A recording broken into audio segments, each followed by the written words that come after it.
You wanted the best. You've got the best podcast. The hottest podcast in the world. The Chris Voss Show, the preeminent podcast with guests so smart you may experience serious brain bleed. The CEOs, authors, thought leaders, visionaries, and motivators.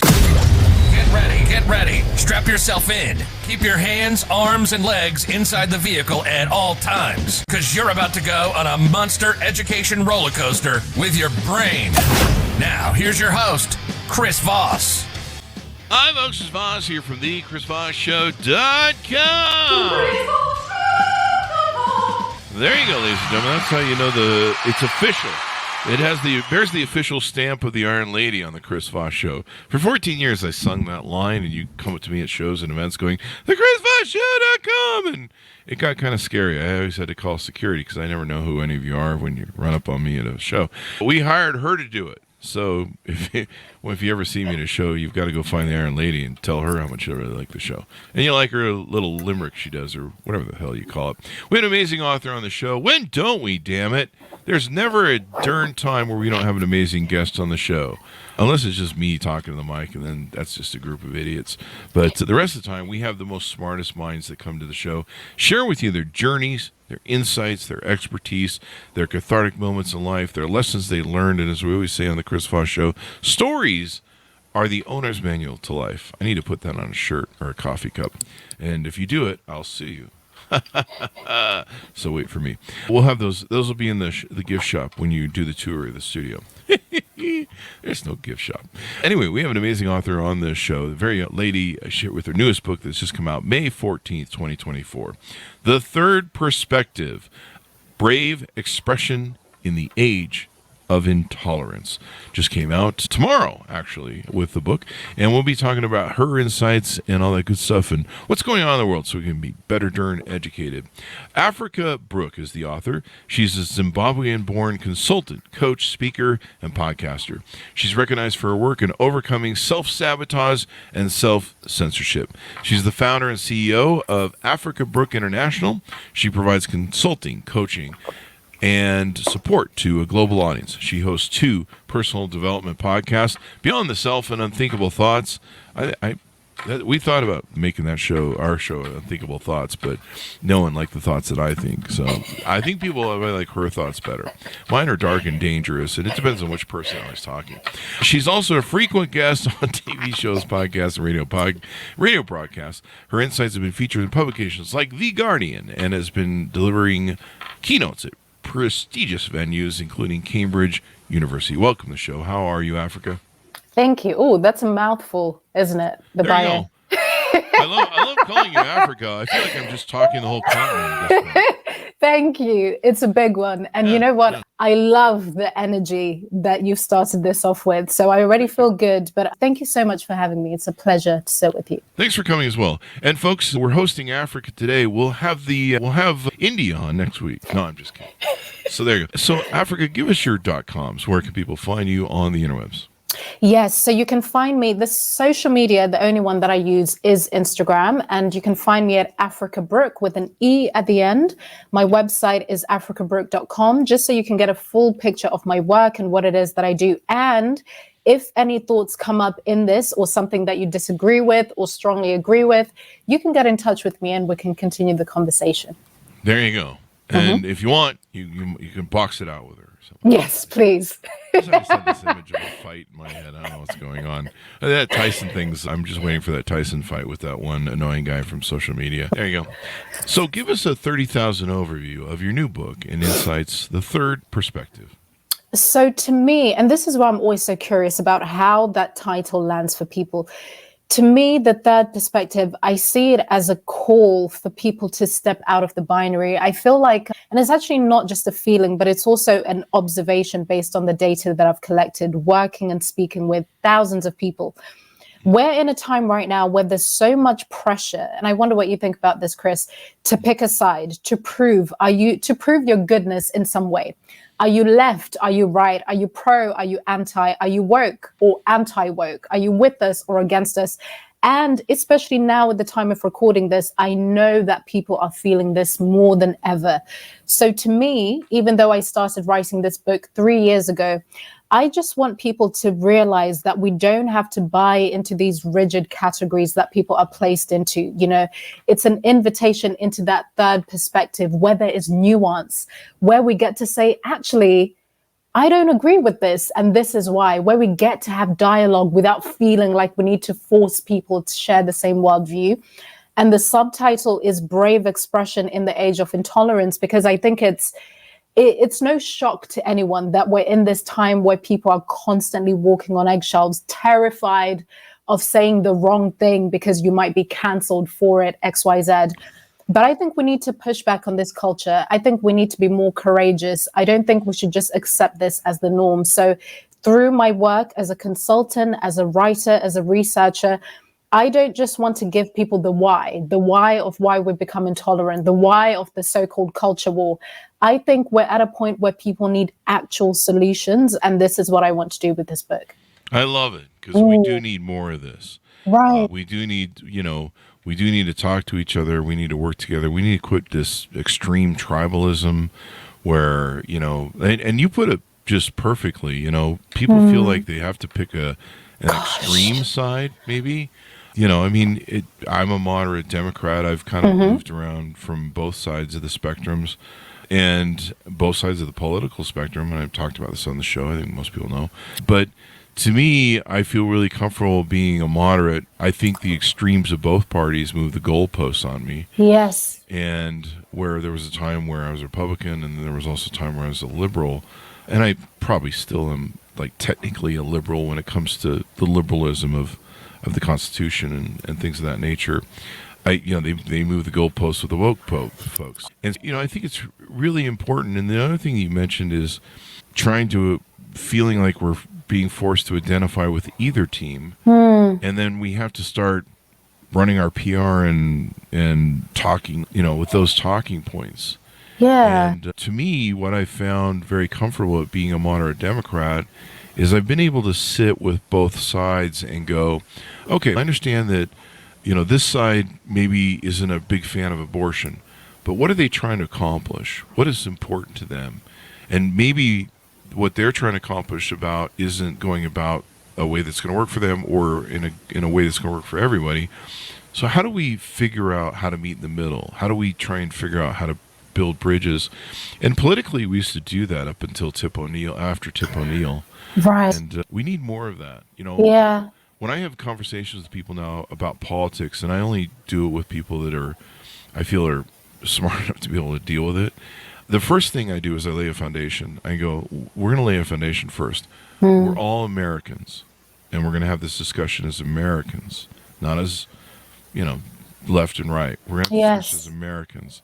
And anytime it gets out of control with, your side does this, I go, whoa. We're Americans first. Fuck all the parties. We're Americans first. The Constitution is our thing. Your thoughts on that? Yeah, I really appreciate you kind of giving me more context into your experience of this, because I think our lives have become so heavily politicized. And I do really think something changed fundamentally post 2016 with sort of the explosion of Trump and the level of just the polarization that we were experiencing from that point in time, and the role that social media played in sort of entrenching these echo chambers where people are just shamelessly intolerant of any worldview that doesn't neatly match up with theirs. So I think for me, I think a big part of what I realize about this, and I write about this extensively in the book, but also in my work, is that we have an inability to hold our own contradictions. So it feels like it's a frightening thing to say, actually, I agree with that person on the right, or I agree with that person on the left that has been labeled as woke. We're so terrified because we think we're going to be cast out of our group if we do so. I often come to the conclusion that because we are so incapable of holding our own contradictions and our own multiple truths, we can't do that for other people. So when we encounter people like yourself that are able to say, actually, I can see both sides, or sometimes I'm more in the middle, or I don't have an opinion. It feels threatening to our sense of self because we think, how dare you? How the fuck are you expressing yourself when I can't, I think it's a lot to do with this sort of projection that we have as individuals, and then we come together as a collective of people that are so intolerant of themselves that they have no choice but to project it, and we call that cancel culture. Yeah. Right? What are your thoughts on cancel culture?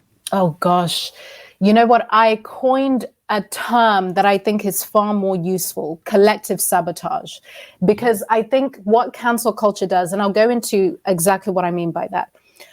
I think what the term cancel culture does is that it's been so politicized that it's either going to preach to the choir, people that probably label everything as cancel culture, or it's going to land with the people that think cancel culture doesn't exist. It's just people in power being held accountable. So I think we have a definition issue to begin with, because if we're working with very different definitions, how can we even have a productive conversation? But the reason why I call it collective sabotage is because I have been researching and studying and trying to understand self-sabotage for the past nearly 9 years now. And I realized that what we call cancel culture, which is a combination of public shaming, it's doxing, it's an intolerance of differing worldviews, it's just that projection that I'm talking about, but it also manifests in so many different ways.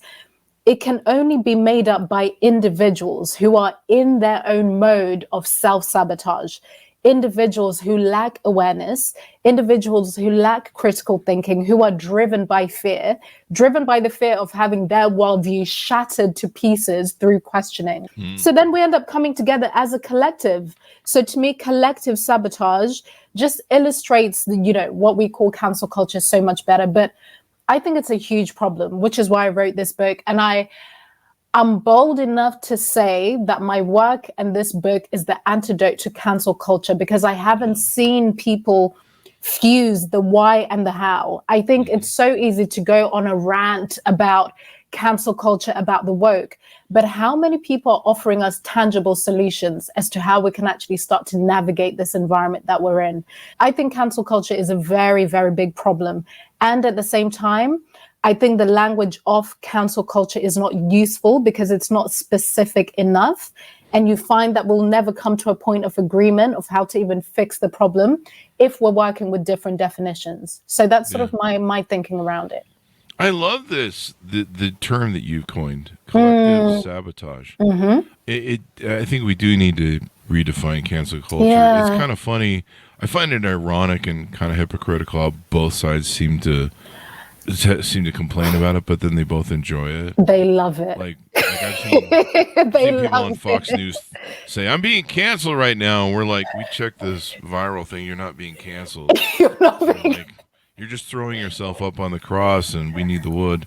It's kind of interesting how it's a badge of honor on some things. It's fascinating, isn't it? I'm still waiting to cancel culture. I've missed out so far. Have you experienced anything remotely close to a cancellation or public shaming or anything of the sort, considering how visible you are? No, I've sometimes I get shit for my ideas on Facebook. Sometimes people, when you're a moderate, people really have a hard time figuring it out. I know. It's kind of funny because it throws them. They're like, "What do you believe in?" And I'm like, I sit and I look at both sides and I think about what's important. And we're America. There's a Constitution. I've read the Federalist Papers. I'm pretty familiar with what the Founding Fathers intended. And I think that intent falls through. And we have a lot of great guests on the show who teach me about everything, democracies and illiberalism and the Constitution and what the founders wanted. We've had a lot of that on the show. And so it's funny because it kind of diffuses them, but it throws them like a curveball. They don't know. I'm on the Democrat side, but I really try. I kind of went, what you've described is kind of what I went through. There seems to be this thing where the people who want to do cancel culture on both sides, because they're both using it. It's just ironic. And it's basically this. Basically what you said. Hear no evil, see no evil, speak no evil. Oh, I don't want to Right. hear your idea. Oh, it affronts me or it hurts me or it gives me a microaggression. Oh, but hearing each other's ideas, we've done this on the show. We've had a Republican congressman and Democrat congressman. I mean, obviously we don't invite the toxic people. But we've had plenty of people on here. I remember the governor of Massachusetts was on here, the prior one, who was one of the most popular governors in the nation. And he was very good at not playing the middle. That sounds a little manipulative, but he could see both sides. I think that's what we need to do more, and we need to listen to each other, but we both have to be open to listening. Chris, I agree. I couldn't agree more. And you know what's so interesting? It's like all of this sounds so obvious. It's, no shit, we need to listen. But it's amazing how if you start to actually observe the way in which we speak to each other, the way in which we react to, let's say, a Black person that says, actually, I'm a Republican, because we've bought into we're so obsessed with identity, which is something that I talk about a lot. So just a little bit of context. In 2021, I wrote an open letter called Why I'm Leaving the Cult of Wokeness. Please, if you're listening to this, go ahead and read that, okay? This thing blew up. Within a couple of weeks, it was read by over 10 million people, 4,000 words, by the way. Now, and this is just the data that I have, now it's been read by over 27 million people, but it's on different resource lists. Wow. It would have been so easy for people to know what to do with me. And in that letter, I was pretty much declaring that I'm not playing the identity politics game anymore. That I can see that because I'm a Black woman and because I'm a left-leaning Black woman, right? All of these identity markers, I'm expected to think and speak and behave in a very specific way. And it was just my declaration that I'm not going to be playing that game. I bought into it very briefly in the summer of 2020 because of everything that had happened with George Floyd, etc. And even though some very valuable conversations came from that time, and I'm very grateful that we had them, there was also that's when I really got to see the face of intolerance in myself, but also in a lot of people. I just got to see the binary thinking. I got to see just how the casual dehumanization of white people happening in that point in time, and how it was just supposed to be seen as sort of normal that they're the enemy in some way. So there were a lot of things that were very frightening at the time to say, I am not going to participate in this. And I bring this up because of the thing that you're saying about being a moderate and people not knowing what to do with you. Because for me, as a Black left-leaning woman, I will not participate in this culture. It's very jarring for people, because they would know what to do with me if I was leaving the left and going to the right, then it would be a neat story. If I was the British Candace Owens, they would know what to do with me, But it's so interesting what can happen when you start to see where you're not allowing yourself to really think critically because you believe that you hold a certain identity. So that's what I want people to just be very conscious of where are you not allowing yourself to entertain a different worldview, be it your own or someone else's, because you have an alliance to some kind of identity or community or label, or because I'm a liberal, I'm not supposed to agree with this, because I'm conservative, I'm not supposed to listen to this person. I think for me, the first and most important step is just being aware of where you're censoring your own expansion because of an alliance to identity. Yeah. You perfectly said. I'm going to read this letter. I pulled it up on the computer. Oh, yes, so please do. But, you're right. When we start locking into our ideals, in our belief systems, we close out other information or other data. And, it used to be in America that we all saw ourselves as Americans. And irregardless of our foibles over the last 200, almost 50 years. Yeah. We've always been able to center on that one thing. Who's our enemy? Russia or China, but we're all together on that. Now we've seen that dissipate, and we are at these crossroads where, you go onto these college campuses and you can't talk to them. A recent thing of the whole anti-Israel thing is, I saw someone going to interview some of the people at the camps, of the colleges that are going on right now. It's 2024, folks, if you're watching this 10 years from now on YouTube. And they were trying to interview them as to, what their motivations were, and they wouldn't talk to the people. Yeah. They literally said, you have to go talk to the PR desk. And they were like, we just want to know what your personal opinion is. And they wouldn't talk to them at all. And I've seen different other things on campuses where if anybody brings a discern, I'm a big fan of comedy. I love comedians. Me too. I understand the importance of comedy. Yes. And being able to laugh at ourselves. I mean, Jesus, the last thing we need to do is take ourselves too seriously. Have you seen us lately? Thank you. And comedians can't work on campuses. That's when I knew something was really wrong at first. I'm like, it's comedy. Like, you can't even do comedy on campus? Like, this is supposed to be the foundation of open thinking and learning and ideas and debate, Yeah. And it's interesting, but yeah, we need more voices like yours that bring us back to a healthy perspective. Thank you. And you know what? Everything that's happening right now, it's isolated in this moment in time, sure, of 2024. But even if someone is listening to this in 5 years, 2 weeks, 5 years, 10 years, there's going to be a new thing where there is pressure to prove your goodness, is how I think of it. And I think it's such a shame that in the place where young people are supposed to be exploring their wild ideas and learning how to be mavericks in the world, the people that are going to be the leaders of the world that we live in, being so afraid of even hearing an opposing view. And when I speak to young people, which I do a lot of the time, it's not that they don't want to speak in general with people they disagree with, is that they're afraid that they're going to be seen as accepting that worldview by their peers. So they have this idea that understanding someone and their position, being curious, is synonymous with acceptance. So something that I speak about all the time is, and again, it sounds so simple, but it's amazing what can change when you understand that understanding someone's position does not mean you're accepting their worldview.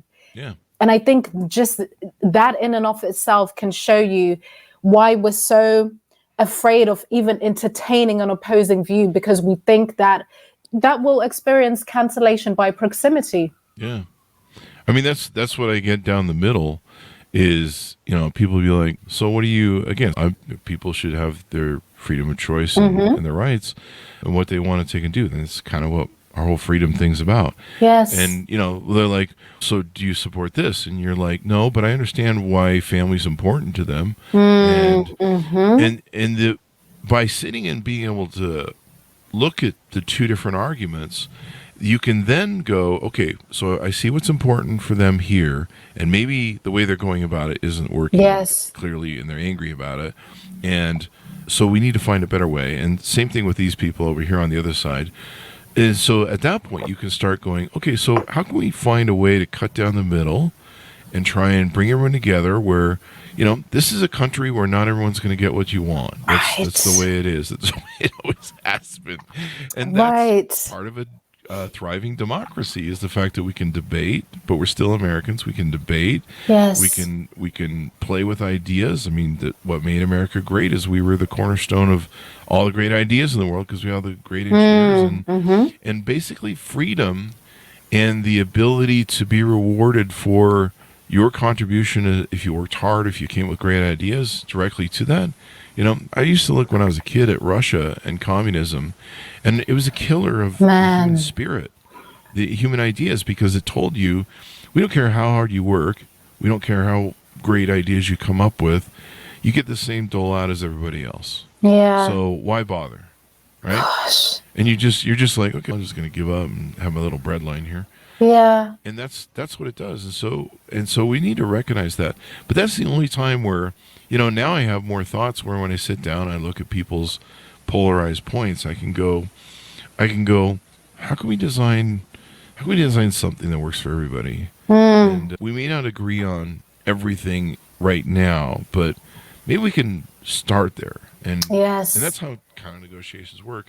You call your book The Third Perspective, and I think that's what we're talking about here. Is the third perspective the middle ground? Because maybe that's It is absolutely. It's the idea that in every single moment, especially those moments where we truly trick ourselves into believing that it's one or the other, there's always a third way, and sometimes even a fourth and a fifth.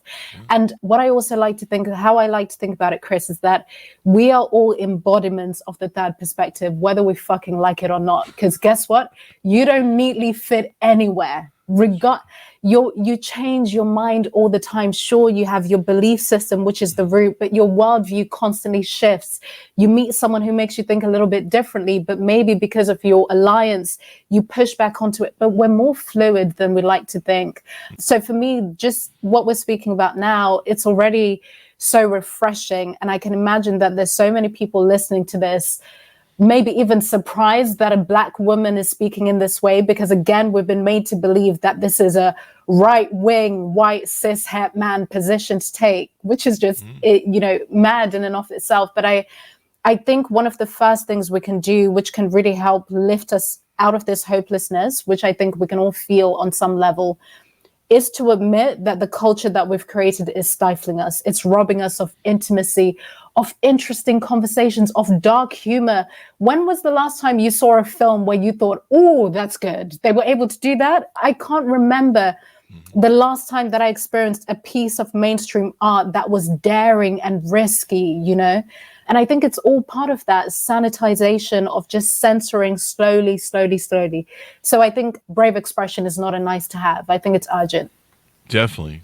And, I the other thing is I meet people who they've been one political party all their life, and I find that astounding. I grew up with kind of not into politics when I became hugely successful in business, and I thought being a Republican was the thing to do because it's very business oriented. And then George Bush came along, the W. And Dick Cheney took over the presidency, and I could see the money making that was going on with Halliburton and the corruption in the Iraq War. And then 9/11 really changed my perspective because it woke me up to a worldview where I was like, why are people in the world hating us? I thought everyone liked us, and why are they flying planes into our buildings? And that made me go, maybe I need to find out, are we doing something wrong? Why is everyone hating us? I thought we were the cool. And then of course I wasn't a big fan of the religious stuff, the religious right that was being pulled into by the W. So I left the Republican Party at that time, and I just thought W was an idiot, and I still think he's an idiot. He's a very nice man, but I'd have him on the show, but I don't think he's the brightest bulb in the light category. But just imagine if I was still in the Republican Party and seeing what I see now. So then I kind of wandered in the desert for a while. I liked Obama. Obama was a great leader. He had a great vision. He kind of reminded me of Bobby Kennedy, and he's an incredible communicator and a man of integrity. And I just thought, that's the guy. And so then I became, I suppose you call it a liberal.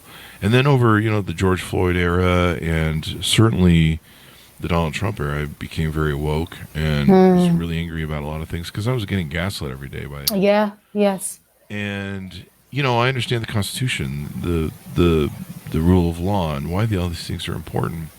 And then after George Floyd, somewhere, I don't know when I made my conversion to going back towards the middle, but somewhere it happened, I think over the last year, where I just saw it becoming more extreme, and I saw the college campus thing. I think it was the comedians on campus and the, hear no evil, speak no evil. Yes. See people going to colleges to speak and getting shouted down by the professors and the students. Certainly you look at woke now, and some people are supporting Hamas on college campuses, and you're like, you need to go over there and visit, man. Let's ship you over there for a while. It's mad. I mean, even at the time of us recording this, just yesterday, Jerry Seinfeld was giving his speech. I'm sure you might have seen it. Yeah. And there was a walkout of about 40 students because they see him as a Zionist. It's to what extent is it someone just being Jewish by default means I think there's this very binary way of viewing things, and I can hold multiple truths about so much of it because I do think we need more young people to be politically engaged, to care. Yeah. But when when does it become just purely virtue signaling without actually knowing what foundation you're working from, you know?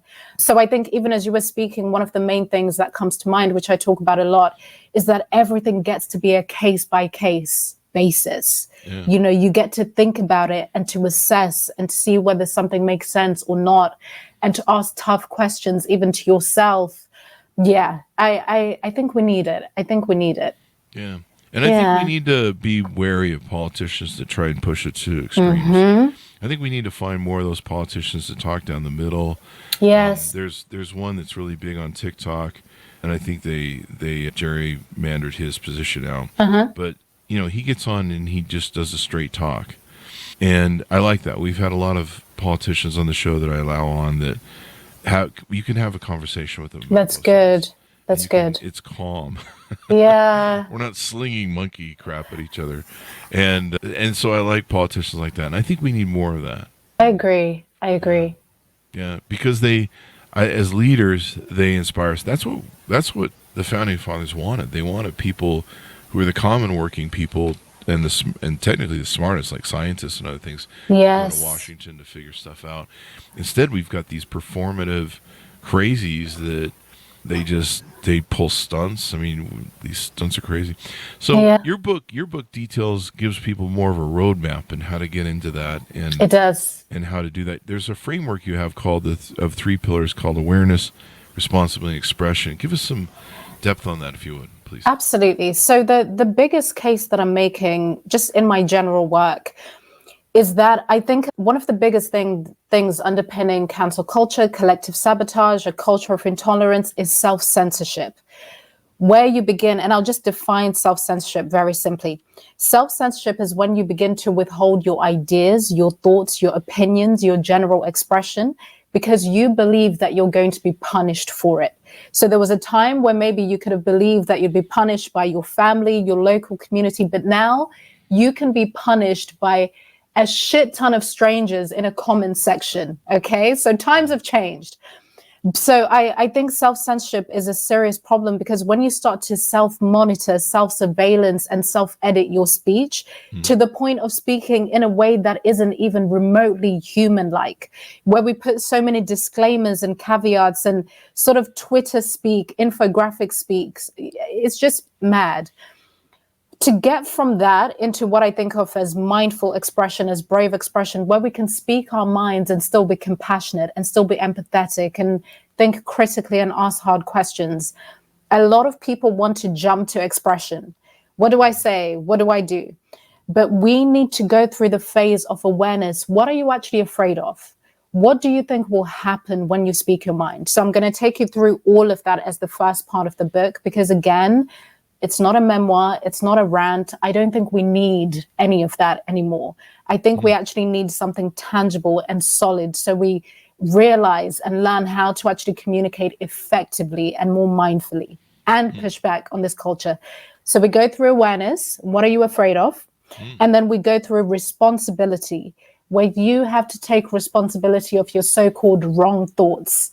What? I have to be self-accountable? No way. Because a lot of us, oh my goodness, we have become, so we think all of these things, and maybe behind closed doors, we sort of say, I actually think this way, I don't agree with that. But we won't actually stand in our convictions and our values and say, this is what I believe. I respect that this is your worldview, but this is mine. Where we stop agreeing with things that we don't agree with to the point of denying reality. You know, I need us to take responsibility for our thoughts, take responsibility for your values and your convictions without being closed-minded, because you can do both, right? And then the last phase is expression. I need us to know how we're currently communicating. What is your communication style? A lot of us think we're being assertive, but we're actually very aggressive and very intolerant. So you have some people, and they tend to be my male clients, which is interesting, who say things like, Africa, my issue is not actually self-censorship. More people need to step the fuck up, have a backbone, say what it is that they feel. I do it. Yeah. but they don't realize that they don't have a social filter. They don't have a refined social filter where they use discernment in conversations, where they allow themselves to listen more than they speak. So they say everything because they've also bought into this idea that to be brave in your expression, just give them fucking everything you have. Where the two end up being holding hands is that they're both ineffective in their communication, whether your issue is self-censorship or not having a refined social filter. So I'm going to take you through very, very intricate prompts and exercises, and not just on a surface level. We go very deep in this because I need you to understand whether the way you're currently communicating is working for you or against you. So those 3 phases of awareness, responsibility, and expression get you to a place of actually communicating, not just bravely, but also very effectively, which is what I think we need. There you go. I love it. You know, people need that roadmap to take a look at how to do things. Yes. You know, I've tried to listen more. I've tried to be more slow in my response and not less reactive. I try to be more stoic in my responses too. It used to be when people dumped their, you know, whatever the usual stuff was on me. It was reactionary. You jump in and be like, "Arr!" But now I try to be a bit more measured and go, how can I approach this without coming across as a bully? That's one thing I do as a man because, you know, as you kind of talked about with men, we kind of have that way about us. And that's kind of how we operate in a tribe of men with each other, with other men. But, you know, and it can be useful in different contexts, but we need to be able to use discernment to know what is useful here, what is not useful here. Because everything is a constant negotiation. You can't get people on your side if you're shaming them and berating them it's not going to happen. Yeah, it's not going to happen. To all happen. my ex-girlfriends. Give me their numbers. I'll call them after. Lots of shaming. Women love the shame. But it's a feature, not a bug, if you understand it. But no, you know, I've kind of started to realize there's a bulliness to it. Where you're bullying when you're shoving your ideas at people and you're like like you say, trying to shame them. There's a bullying to that shaming and so I've tried to sit down in my measurement of it, or try to be more measured, and thought, okay, how can we have this discussion and how can I reply to them in a way that doesn't sound bullying, that doesn't sound minimizing, shaming, but it's constructive. It's kind of hard to do sometimes. So, I don't know, here's an example I'm dealing with this morning that's kind of interesting. So I have a friend who I just made a new friend on Facebook. I don't know why that sounds funny to me. There's something. It's quite endearing, actually. It's quite wholesome. I like it. Wholesome. I feel like I'm Mr. Rogers. Today we made a friend, boys and girls. Anyway, I don't know why that's funny. But so I made a friend, and I posted about how I was really concerned about generative AI and some of the deception that's going on. And I'm concerned about what the gross percentage of people that are falling for really obvious fake AI. And, you know, it's not really that great yet. And if people are falling for really, you know, you can see the fingers are messed up and the eyes are messed up. You know, when they have 10 fingers, it's fake photo, people. I don't know why I did say that. On one hand, I should establish, because people are going to write me, you got that wrong. And so basically, this friend came on, and so he saw the AI and how I was concerned about people are just not smart enough to figure out AI. And he wrote some stuff it's clear that he listens to Fox News and probably some other programming, manipulative, mind control channels, not news. And so he made some comments, and I was like, okay, should I respond to this? Because, I mean, there's some things that you should just sidestep. Yeah. And so there was a little bit of, he was worried about losing his democracy. And I'm like, I think I can handle this one. And so he said, we can lose our democracy any second now under this current president. So I wrote him back, and I basically tried not to bully, and I said, hey, just so you know, voting is one of the foundations of our democracy. Our democracy is pretty okay as long as you can still have the right to vote, speak your opinion, and we still have the Constitution that stands. And there's no authoritarians running this country. We're probably okay. So you just breathe a little bit, man. And then I said, you know, it sounds like what you're describing is some of the news sources you're using probably aren't giving you the best information. And you want to turn those off and do some more reading. And there was something he cited that was completely debunkable. Oh, it was the Biden administration is flying immigrants into the nation on taxpayer dime. They're just wholesale flying people in that are immigrants trying to get over the border. And that's pretty easy to debunk. So I sent him just a link to that. I said, here's some data. Go search some of the other data. Go read a lot. There's a lot of proof on this. And instead what I got, he replied nicely to me, but I got the whole laundry list of conspiracies, and it's like a 2-page thing of every crazy thing that you can imagine QAnon-ish. And so now I can't reply. Do you have any ideas on how I can bridge that gap, or do I need to just sidestep that and just? I think sometimes it's just time, and you speak to something that I also think about and is a key part of the work that I do. You are not responsible for how someone else is going to respond. I think that's ultimately it. I think you are responsible for being clear on what your intention is. Is your intention to change someone's mind in this conversation, in this text, whatever it might be?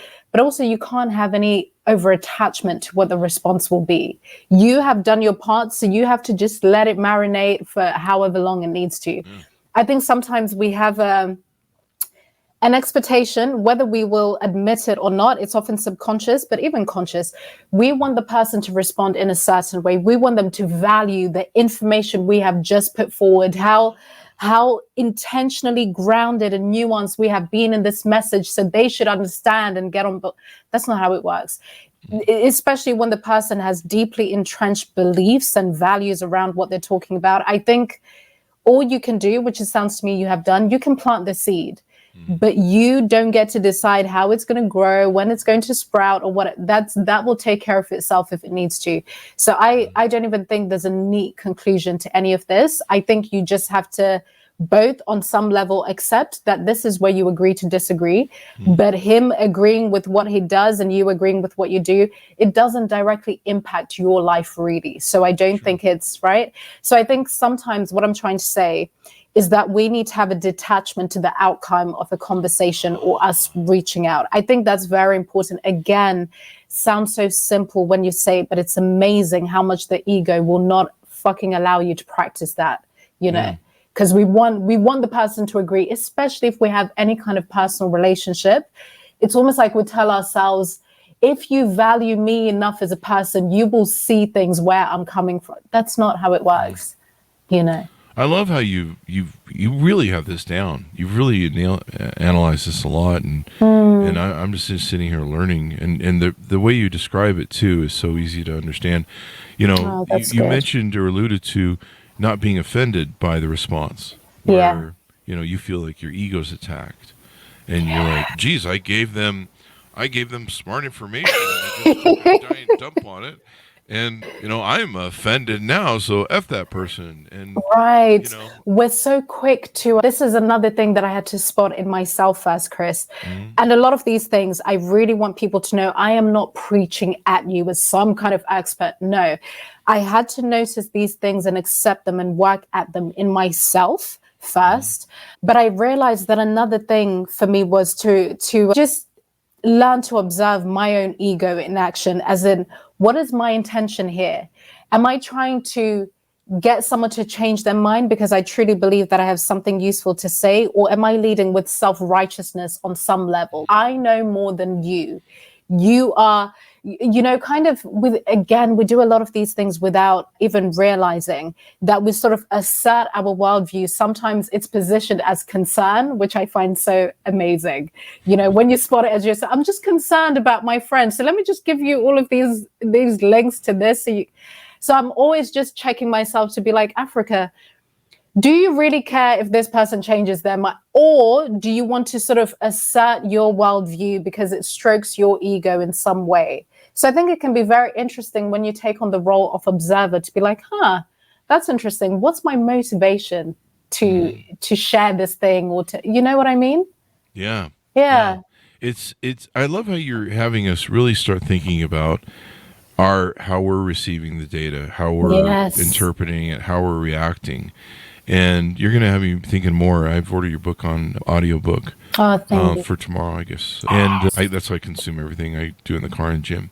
But these are things we need to think about more. Can we get your book and speaking on college campuses soon, please? Oh my God, yes. That's actually part of what I want to do. I think if as adults we're struggling with this, think of what it's like right now to be in your 20s, to be a teenager. So I really want to adapt a lot of my work so that I can really connect with young people. And it already does quite a lot for a reason. But gosh, we just need this. And I like bringing it back to the self so that it's more manageable, because a lot of the time when people are speaking about these topics, it's sort of just woven in academic jargon that no one can understand, or it's just boring. And we need to speak in a way that the everyday person will be able to relate to it and to think, oh my goodness, around a dinner table, I end up agreeing with things that I don't actually agree with. Like, why am I agreeing with things that I don't believe to be true? Why do I feel so anxious when a question is posed to me so that I can state what I actually think?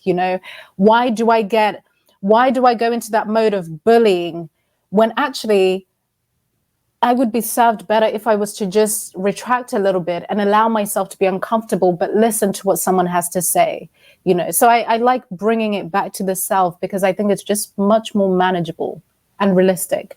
Definitely. Is there any chance you've started a group for this, like a Facebook group or some sort of group of us middle people, us third perspective people? Yes, I really, really want to. Again, if anyone connects to this conversation and you really need it, just get in touch with me, africabrooke.com. And if I can see that there's a big demand for this conversation, I really want to create a community of people that can also meet up in person.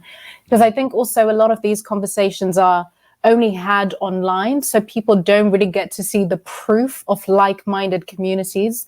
But I know that this is a conversation that people are craving, but some feel like they're not allowed to admit it, And I think you bring up a good point. The being with each other in person, we understand, we have more empathy towards each other. We're more caring about, each other. When we're behind that veil, I remember before social media, there was a thing where basically the reason you get road rage in cars is because you kind of feel like you're in this armored vehicle and you're cut off from everything. So you're just ugly to people around you on the road, which describes most of California. But in New York probably.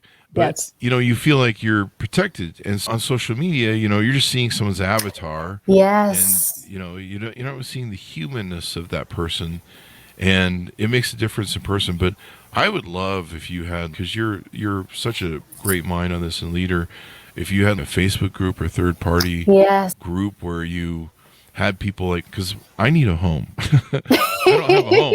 Those woke people and the white nationalists and the woke people have a home. I have no home. They do. I'm just, it's just you and me at this point, and I don't know, a couple other people.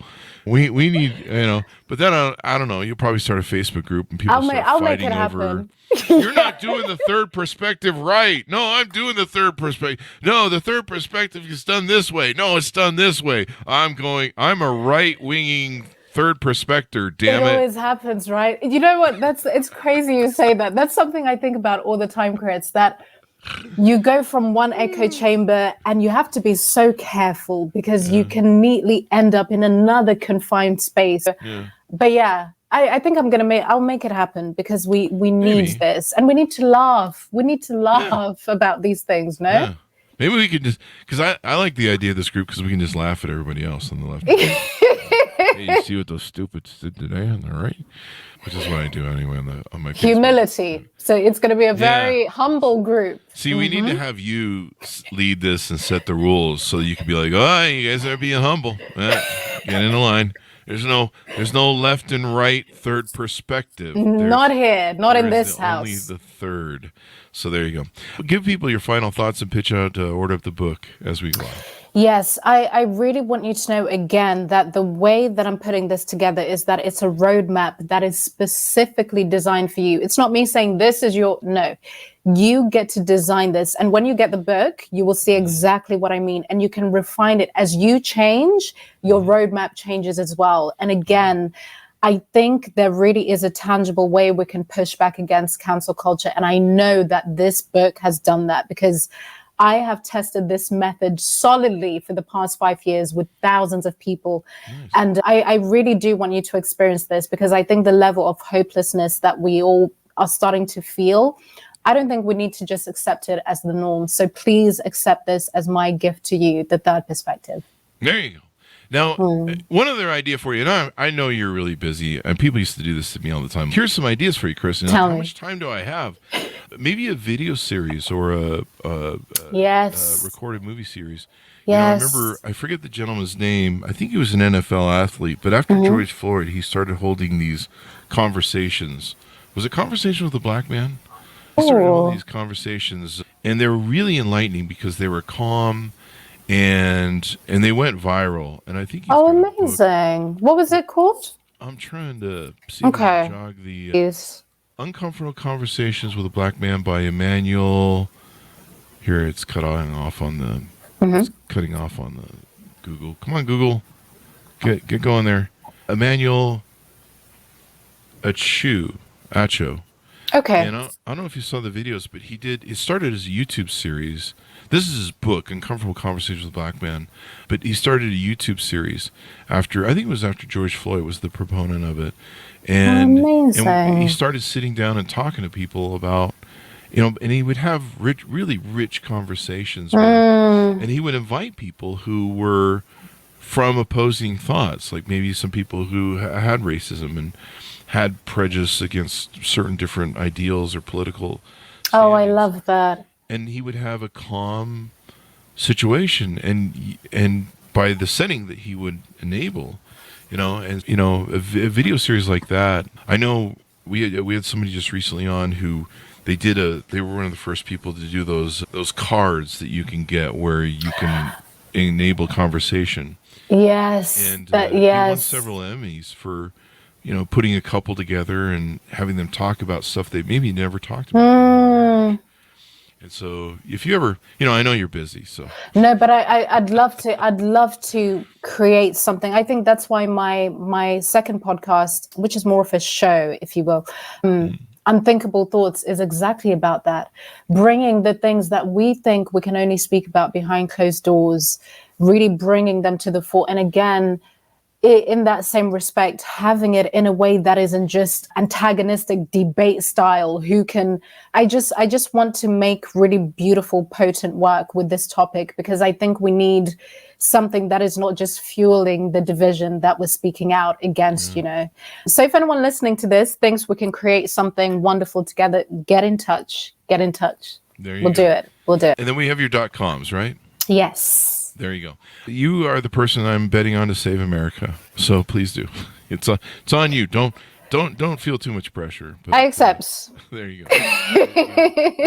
You will lead us to the promised land. So thank you very much for coming to the show, Africa. We really appreciate it.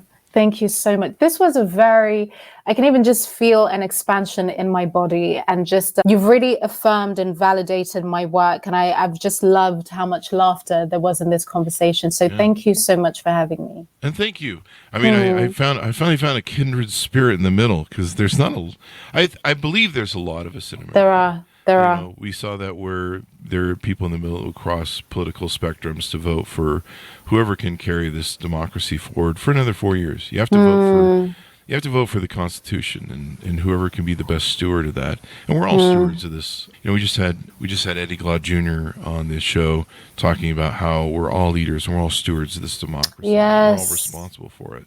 Yes. And I think taking on what you talk about and that we're all leaders and stewards of this, we need to have better conversations. I agree. Really, really important. I agree. Folks, order up the book wherever fine books are sold. The Third Perspective, Brave Expression in the Age of Intolerance by Africa Brooke, out May 14th, 2024. Go to goodreads.com/Chris Voss, LinkedIn.com/Chris Voss. Chris Voss wanted to TikTok and all those crazy places on the internet. Thanks for being here. Be good to each other. Stay safe. We'll see you next time.